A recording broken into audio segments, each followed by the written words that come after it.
Greetings, Career Crazy. By PC, Pod or Pad, you are listening to, and quite possibly watching, the Paid to Play podcast. I am Rob Farker, your host for the show, and I'm here to help you monetize your madness by sharing with you the stories of folks who are making income from the things they love doing, no matter how silly, geeky, or odd.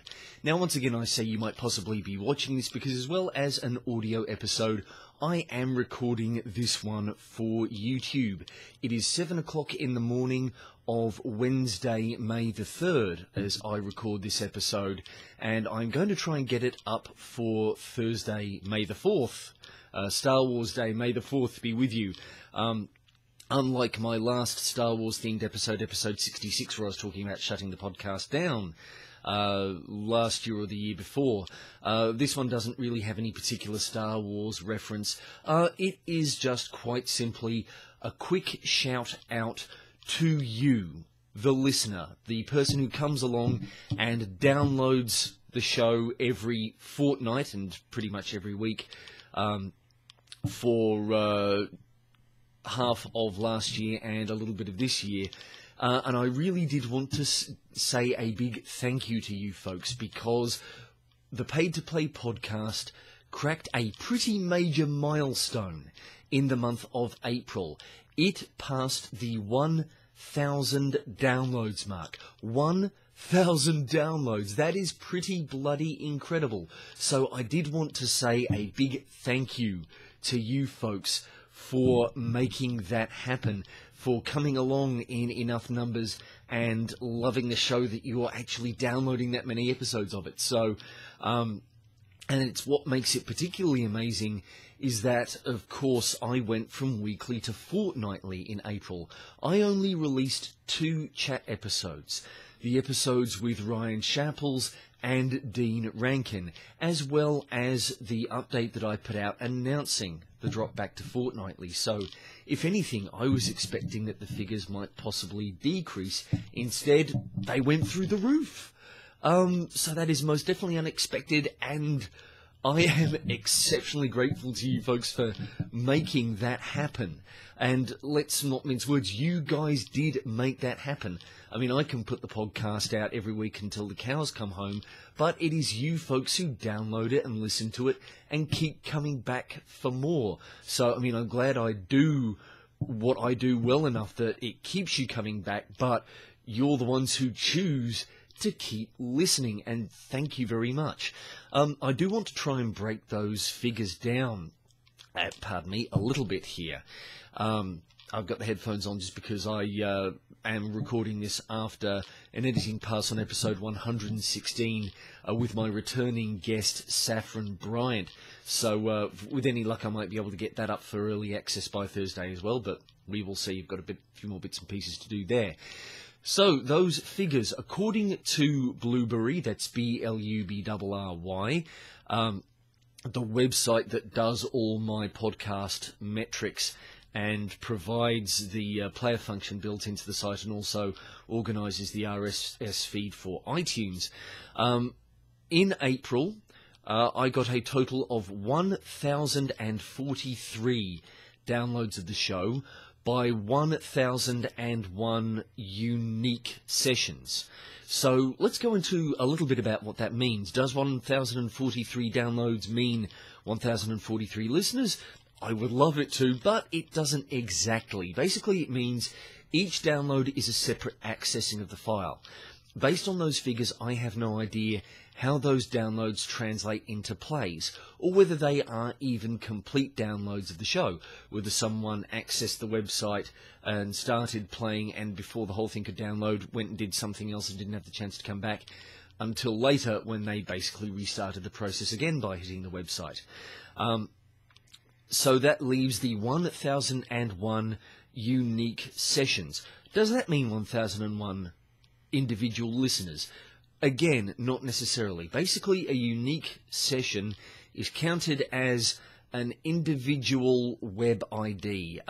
Every PC or every device that accesses the web does so by having an IP address, a unique string of code that identifies the PC as a basically it tells places on the web where to send the data. So whenever you go and access the web via your web browser, the computer at the other end that hosts the site that you're looking at knows where to send all the page file and graphic information by your IP address. And IP addresses can change. Sometimes even just restarting your PC or restarting your modem can mean, pardon me, nudge the microphone there, that your system winds up getting a new IP address. So it might be the same person counts as multiple unique sessions. So it could quite possibly be, although I'm pretty sure that this scenario is quite unlikely, that 10 listeners could each have downloaded 100 episodes of the show, and that would still count as 1,000 unique IDs. I say that situation is unlikely because Ryan Chappell's episode had 87 downloads with 70 unique listeners, so there's definitely more than 10 people listening to the show. And even if that were 10 people, I mean, that would be my 10 Patreon backers, and there's definitely more people out there who listen to the show than back it on Patreon. I'd love to, by the way, folks, I'll say more about this later, hint, hint, but I would love to decrease that margin a bit if you folks would consider chipping in, even if it is just $1 per month. I would be very grateful for that. But anyway, moving on. I did want to say there is an interesting upward trend going on here.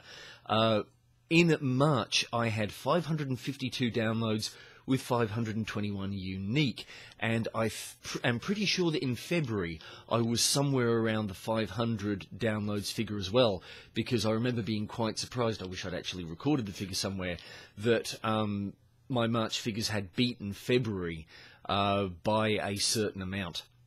It certainly wasn't close to double it like it was with March to April, but still it was significant. Could this be a spike? Will it basically be that this month we'll see, you know, of course it's 1,000, and then could May's downloads possibly drop back down to something more like 500, 600? Yes, it could quite possibly be.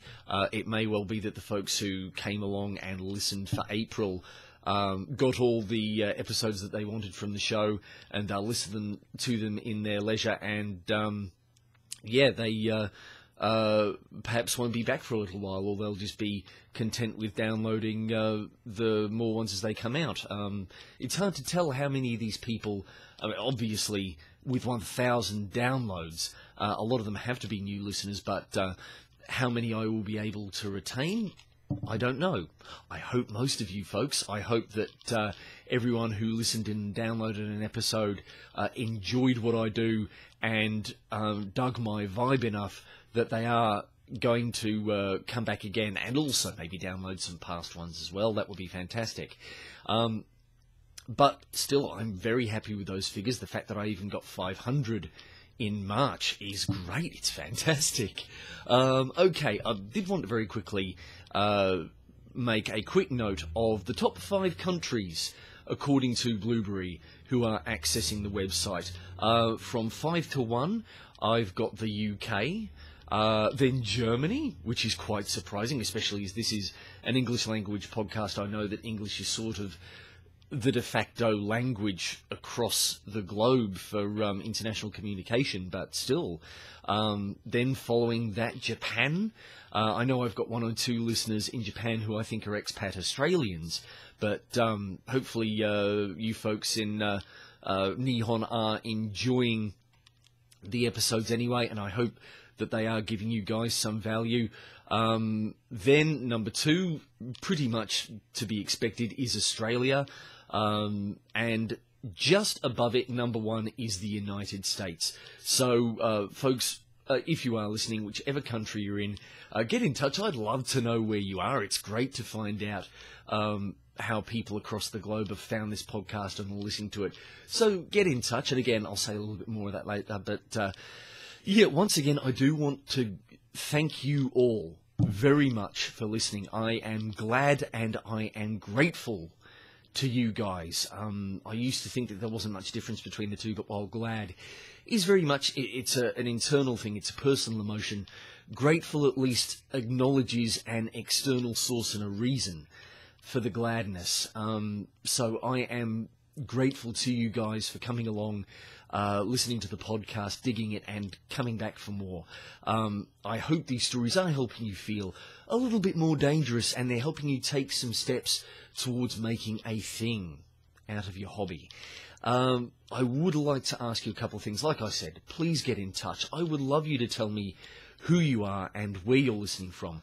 I'd love to hear about your hobbies. What are you digging? What do you do in your spare time that brings you joy and accomplishment? What are some of the steps that you have taken to try and earn an income, whether successfully or unsuccessfully, and how are those successes going? It's really great talking with people and hearing from people who are making solid progress on their thing. And if you're not making solid progress, what are the things that are frustrating you? What do you find is tripping you up more often than not? And, what are your fears? What things just keep cropping up, those automatic negative thoughts? To once again quote Shelley Varela, thank you for kicking this year off. Once again, Shelley, I seem to be talking about you a lot just because you do put these fears that we all struggle with into some very accessible language. What are these things that, just internally, that slow you down or hold you back or cause you to not quite be as brave or take as many risks as you otherwise would have? As you're listening to the show, tell me about your favourite episodes. Who did you enjoy me chatting with? And whose story or example of getting paid to play, whether it was their success stories or their own failures and frustrations, or even both, who meant the most to you? And to wind up, please, folks, I would love it if you could back the show on Patreon. These episodes are free, and they are always going to be free. I've had a few people suggest maybe taking some of my back catalogue and kind of putting that behind a paywall, which occasionally is kind of tempting. I would rather not. I do love the fact that you guys can go back and listen to all these people I've been chatting with for the past 5 years now. I think I hit the 5th anniversary of the show in April 2017. I got a bunch of congratulations on the anniversary through LinkedIn. And thank you very much, guys. I'm sort of hitting a bit of a flat moment here. Apologies, they do happen, and I don't really want to edit this because editing video is a pain as it is, and I just want to get this out there and up. But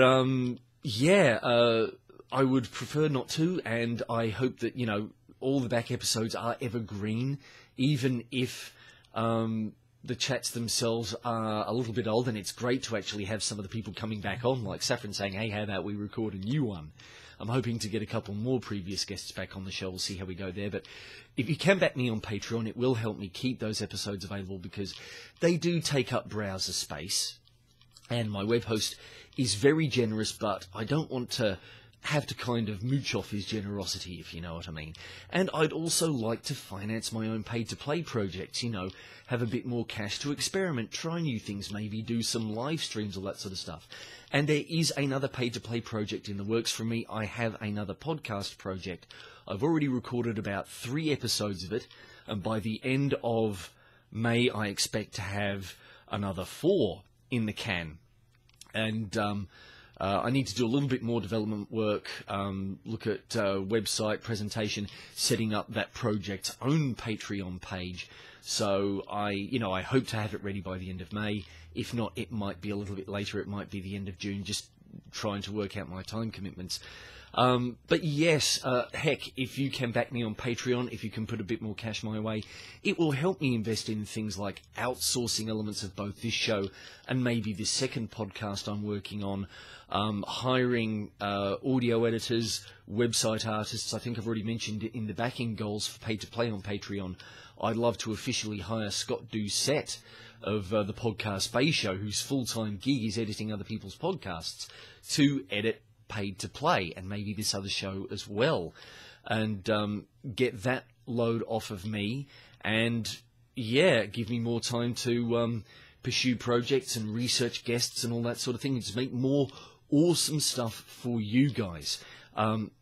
which is really the point of Patreon, helping you guys invest in me a little bit. As Shanna from Ever After Parties once said in my chat with her, for I think it was in late 2015 when we recorded our episode, yeah, investing other people's money is one of the best ways to get your business going. And, you know, I would love to invest your money and, you know, get a little bit more fun money myself. Maybe upgrade my PC, get a new gaming console. My Xbox 360 has been kaput for months, and I'm sort of eyeing off maybe getting an Xbox One to replace it. And, yeah, with a new PC or an upgraded existing PC, I might be able to do a little bit more intensive stuff like streaming and all that kind of thing.